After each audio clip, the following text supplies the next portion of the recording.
BSc part second के बच्चों का paper second plant physiology and biochemistry के रूप में अध्ययन करेंगे। पादप फिजियोलॉजी यानी पादप कार्यकिकी एवं बायोकेमिस्ट्री के अंतर्गत हमें जो अध्ययन करेंगे, इसमें विभिन्न प्रकार के टॉपिक्स को समाहित किया गया है। बेसिक्स ऑफ एंजाइमोलॉजी, इसके अंतर्गत डिस्कवरी एंड नोमेनक्लेचर यानी कि एंजाइम्स का खोज कैसे हुई और उनका नोमेनक्लेचर कैसे किया गया। करैक्टरिस्टिक्स ऑफ एंजाइम्स, एंजाइम्स का जो लक्षण है, सामान्य लक्षण है, उसके संदर्भ में हम बात करेंगे। Concepts of holoenzymes, apoenzymes, coenzymes and cofactors, regulations of enzyme activity यानी कि पौधे की कोशिकाओं के अंतर्गत एंजाइम्स हैं जो किस प्रकार कार्य करते हैं, इसके संदर्भ में हम इसमें अध्ययन करेंगे। मैकेनिज्म ऑफ एक्शंस, एंजाइम्स हैं जो किस प्रकार से एक्शन करते हैं, पौधे के अंदर किस प्रकार से एक्शन करते हैं, इसको हम देखेंगे।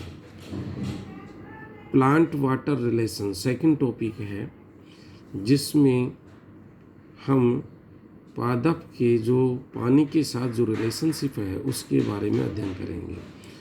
पानी के इम्पोर्टेंस पौधों के साथ कैसी है, फिजिकल प्रॉपर्टीज ऑफ वाटर, भौतिक जो प्रॉपर्टीज होती हैं वाटर पानी की, उसके बारे में अध्ययन करेंगे।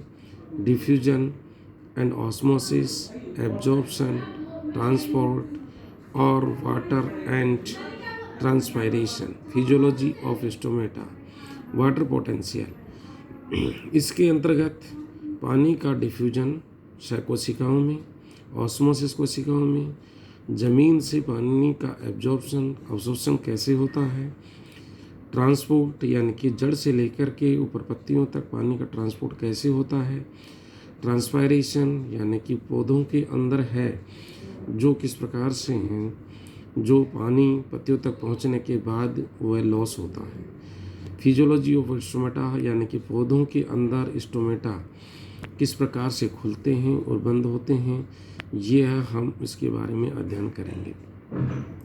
वाटर पोटेंशियल के संदर्भ में भी अध्ययन करेंगे। इसी के साथ साथ हम यह भी देखेंगे कि जो नेक्स्ट टॉपिक है उसमें मिनरल्स न्यूट्रिशन यानी कि यह वाटर रिलेशंस के साथ साथ में मिनरल न्यूट्रिशंस भी आता है। मिनरल्स पौधों के लिए अति आवश्यक के रूप में होते हैं। यह बहुत ही एसेंशियल पौधों के लिए होते हैं, क्योंकि यह मिनरल्स हैं जो पादप के कोशिकाओं के अंदर जो रिएक्शंस होती हैं, उन रिएक्शंस के अंतर्गत ये काफ़ी योगदान होता है। ये मैक्रो यानी कि अधिक मात्रा में, ये माइक्रो कम मात्रा के अंदर ये पाए जाते हैं, ये और अवशोषित होते हैं और इनका रोल यानी कि ये पौधे के क्या क्या काम करते हैं इसके लिए होते हैं। मिनरल अपटेक यानी मिनरल्स हैं जो ज़मीन से कैसे लिए जाते हैं। डिफिशियंसी यानी कि इनकी कमी होने के कारण पौधे में क्या क्या कमियां आती हैं। टॉक्सिसिटी सिम्टम्स और अधिक मात्रा में होने से इनमें क्या क्या टॉक्सिसिटी पाई जाती है, यानी कि यह है जो किस प्रकार से पौधे को नुकसान पहुंचा सकते हैं, उनके सिम्टम्स क्या क्या होती हैं, इसके बारे में हम अध्ययन करेंगे। ट्रांसपोर्ट ऑफ ऑर्गेनिक सब्सटेंसेस यानी पौधा होता है जिसमें विभिन्न प्रकार के इनऑर्गेनिक पदार्थों के साथ और ऑर्गेनिक पदार्थों के साथ में मिलकर के सब्सटेंस, ऑर्गेनिक सब्सटेंसेस का निर्माण होता है और उनके साथ प्राइमरी प्रोडक्ट्स होते हैं जो कि किस प्रकार से बनते हैं और बनने के तदुपरांत वो है फ्लोएम के माध्यम से यानी रूट तक कैसे पहुंचते हैं, इनका क्या रिलेशनशिप है, क्या संबंध है, उसके बारे में अध्ययन करेंगे। Factors of affecting the translocation, ये फैक्टर्स हैं जो कौन कौन से इसके जो प्रवाह है यानी पत्तियों से लेकर के, क्योंकि पत्तियां हैं जो सोर्स होती हैं और जड़ें होती हैं जो सिंक होती हैं, यानी कि वहाँ लास्ट में जाकर के रहते हैं। इनके संदर्भ में हम इसमें अध्ययन करेंगे कि how the transportation of the organic material takes place from leaf to the sink that is the root positions and what are the factors affecting the translocations, ये देखेंगे हमें। जो फोटोसिंथेसिस सिग्निफिकेंस यानी कि प्रकाश संश्लेषण की प्रक्रिया का क्या महत्व है। हिस्टोरिकल एस्पेक्ट्स यानी कि किस प्रकार से इसका अध्ययन शुरू से किया गया है। फोटोसिंथेटिक पिगमेंट्स यानी कि कौन कौन से पिगमेंट्स वर्णक है जो इसमें काम आते हैं। एक्शन स्पेक्ट्रा है जो कैसा होता है, यानी कौन कौन से स्पेक्ट्रा हैं जो इसके लिए बहुत ही उपयोगी होते हैं, जो कि प्रकाश संश्लेषण को करते हैं और इन्हेंस करते हैं effects. Concepts to photosynthesis systems, 2 photo systems होते हैं, उनके संदर्भ फोटो सिस्टम फर्स्ट और फोटो सिस्टम सेकंड, उनके बारे के अंदर हम अध्ययन करेंगे। जेड स्कीम्स के बारे में अध्ययन करेंगे और फोटो फास्फोराइलेशन के बारे में, केल्विन साइकिल के बारे में, C4 पाथवे के बारे में, CM प्लांट और फोटो रेस्पिरेशन के बारे में अध्ययन हम करेंगे। नेक्स्ट टॉपिक होगा हमारा रेस्पिरेशन यानी कि श्वसन की प्रक्रिया। पादप के अंदर प्रकाश संश्लेषण की प्रक्रिया के द्वारा सिंथेसिस होता है यानी कि पदार्थों का। रेस्पिरेशन इसका जस्ट उल्टा है, एकदम उल्टा है। इसी के अंतर्गत हम देखते हैं कि रेस्पिरेशन में जो ऑर्गेनिक पदार्थ होते हैं उनका ब्रेकडाउन होता है और वहाँ ब्रेकडाउन होने के कारण वहाँ पर ऊर्जा का निर्माण होता है, जिसको कि हम बायोलॉजिकल ऊर्जा के रूप में जानते हैं, जैविक ऊर्जा कहते हैं, जो ATP के रूप में उपस्थित होती है। द बायोलॉजिकल एनर्जी करेंसी यानी कि ATP को हम बायोलॉजी की करेंसी क्यों कहते हैं, इसके बारे में अध्ययन करेंगे। एरोबिक और एनारोबिक रेस्पिरेशन, एरोबिक का मतलब ऑक्सीजन की उपस्थिति में और एनारोबिक का मतलब ऑक्सीजन की अनुपस्थिति के अंदर जो श्वसन की प्रक्रियाएं होती हैं उनका अध्ययन हम करेंगे। क्रेब्स साइकिल का अध्ययन, electron transport mechanism, chemiosmotic theory, redox potential, oxidative phosphorylation, pentose phosphate pathway, ये डिफरेंट प्रकार के जो रेस्पिरेशन में पाथवे हैं जो कि पौधों की कोशिकाओं के अंतर्गत यानी कि पाए जाते हैं, जिनको हम इसमें अध्ययन करेंगे और वो है विस्तृत रूप से हम अध्ययन करेंगे। इनका है जो nitrogen metabolism, nitrogen and lipid metabolism, यानी कि ये 2 अलग अलग पदार्थ हैं। नाइट्रोजन गैसियस रूप में होता है, लिपिड है जो सिंथेसाइज्ड होता है। इनमें हम देखते हैं कि नाइट्रोजन है जो पौधों के लिए क्यों आवश्यक होती है और वह कैसे पौधों के अंदर पहुंचती है। बायोलॉजी ऑफ नाइट्रोजन फिक्सेशन, यानी कि नाइट्रोजन है जो क्या होती है कि गैसीय रूप में वातावरण में पाई जाती है, जो कि 73% के रूप में होती है, लेकिन वह पौधों के अंदर ऑर्गेनिक ग्रुप के अंदर जो फिक्सेशन करते हैं तो वह फिक्स होकर के कन्वर्ट होकर के किस में कंपाउंड के रूप में कन्वर्ट होती है और उसको हम हैं पौधे हैं जो अवशोषित करते हैं। Importance of nitrates reductase, nitrate reductase enzyme होता है जिसकी क्या इसमें इम्पोर्टेंस है या क्या की महत्वता है उसके बारे में करेंगे। इट्स रेगुलेशंस, इसका किस प्रकार से संचालन होता है। अमोनियम एसिमिलेशन, इस प्रकार इसका किस प्रकार से एसिमिलेशन होता है। Structure and functions of lipids, lipids और इसके किस प्रकार से स्ट्रक्चर हैं और फंक्शंस हैं उसके बारे में। Fatty acids biosynthesis, fatty acids होते हैं जिनका पौधों में कैसे संश्लेषण होता है। अल्फा एंड बीटा ऑक्सीडेशन, ये है लिपिड्स के अंदर ऑक्सीडेशन होता है जो कि अल्फा और बीटा प्रकार के होते हैं। इनका अध्ययन कैसे किया जाएगा इसके बारे में हम अध्ययन करेंगे।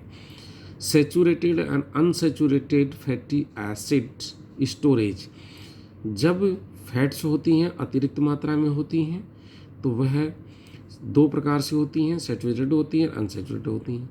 ये है पौधे में कैसे स्टोर होती हैं, किन कोशिकाओं में होती हैं, तो उनके बारे में हम अध्ययन करें। Metabolism of fatty acid, 4 fatty acids का किस प्रकार से मेटाबॉलिज्म होता है उसका अध्ययन हम करेंगे। Next and last topic in the plant physiology है ग्रोथ एंड डेवलपमेंट। बच्चों, पौधे जब हमारे को दिखाई देते हैं तो जब उगते हैं, जब बिल्कुल छोटे से दिखाई देते हैं, धीरे धीरे वो बड़े हो जाते हैं। कुछ पौधे आपको छोटे दिखाई देते हैं, मतलब कि रेंगते हुए दिखाई देते हैं। कुछ आपको 6 इंच के दिखाई देते हैं। कुछ पौधे आपको 1 मीटर के भी दिखाई देते हैं। कुछ पौधे आपको ट्री के रूप में दिखाई देते हैं।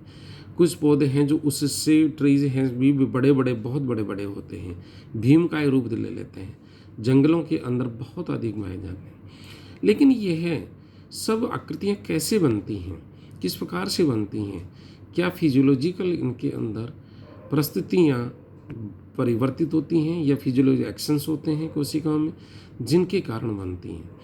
तो ये डेफिनेशन यानी ग्रोथ की डेफिनेशन, विकास किस प्रकार से ग्रोथ होती है उसकी definition. Phase of growth and development यानी कौन कौन से फेजेज आते हैं जिनकी वजह से इनमें ग्रोथ होती है। काइनेटिक्स ऑफ ग्रोथ, ग्रोथ की काइनेटिक क्या है। सीड डोरमेंसी, इनमें जो ये चीज़ें हैं इनके बारे में अध्ययन करने के बाद जो पौधे के अंदर एक फल के अंदर सीड बनते हैं, उन सीड का डोरमेंसी यानी कि एक सीड बनने से लेकर के दोबारा जर्मिनेशन के मध्य का जो भाग होता समय होता है उसको हम डोरमेंसी पीरियड कहते हैं।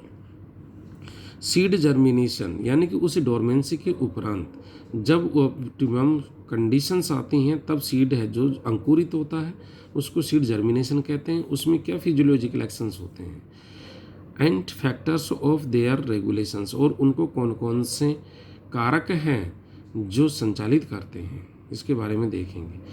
Plant movements, the concept of photoperiodism, photoperiodism का कॉन्सेप्ट क्या है। फिजियोलॉजी ऑफ फ्लावरिंग, फ्लावरिंग यानी पौधों के अंदर फ्लावर कैसे होते हैं। फ्लोरिजन कंसेप्ट क्या है इसके बारे में अध्ययन करेंगे। बायोलॉजिकल क्लॉक क्या है यानी कि किस प्रकार से पौधे हैं जो छोटे से बड़े हो करके फ्लावरिंग होती है और उनमें क्या क्या होता है ये देखेंगे। फिजियोलॉजी ऑफ सीनेसेंस, सीनेसेंस किस प्रकार से यानी कि होता है, यानी पौधे के अंदर जो पत्तियां पीली पड़ती हैं वो कैसे होती हैं। फ्रूट राइपनिंग यानी कि जो फल होते हैं वो कैसे पकते हैं वो देखेंगे। प्लांट हार्मोन्स, कौन कौन से हार्मोन्स हैं जो पौधे के लिए बहुत महत्वपूर्ण होते हैं इनके बारे में अध्ययन करेंगे, जैसे auxin, gibberellin, cytokinin, abscisic acid, ethylene, ये हैं जो हम अध्ययन करेंगे। इनकी हिस्ट्री, देयर डिस्कवरी यानी कि कैसा विकास इतिहास है और इनकी खोज कैसी है। बायोसिंथेसिस कैसा है, कैसे होता है। मैकेनिज्म ऑफ एक्शन यानी कि ये कैसे पौधे में एक्शन करते हैं, कैसे कार्य करते हैं। फोटोमॉर्फोजेनेसिस यानी कि इन एंजाइम्स के द्वारा कैसे कोशिकाएं परिवर्तित होती हैं, बनती हैं और वो हैं अलग अलग होती हैं। इनमें देखते हैं फाइटोक्रोम्स, फाइटोक्रोम्स हार्मोन्स होते हैं वो कैसे काम करते हैं। क्रिप्टो हार्मोन्स क्या होते हैं, देयर डिस्कवरी, उनकी डिस्कवरी क्या होती हैं। फिजियोलॉजिकल रोल क्या है इनका, तथा मैकेनिज्म ऑफ एक्शन और पौधों के अंदर किस प्रकार से ये एक्शन करते हैं।